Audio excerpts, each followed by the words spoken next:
મોરબીના સનાળા રોડ ઉપર કાર ચાલકની હત્યા કરવામાં આવી છે। બાઇક ઓવરટેક કરવા જેવી બાબતે હત્યા કરાઈ। જતીન સોની નામના કાર ચાલકની હત્યા કરી દેવામાં આવી।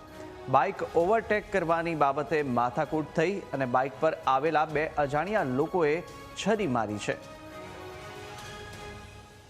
તો મોરબીની આ ઘટના છે। સનારા રોડ ઉપર કાર ચાલકની હત્યા કરાઈ છે। બાઇક ઓવરટેક કરવા જેવી નજીવી બાબતે હત્યા કરવામાં આવી હતી।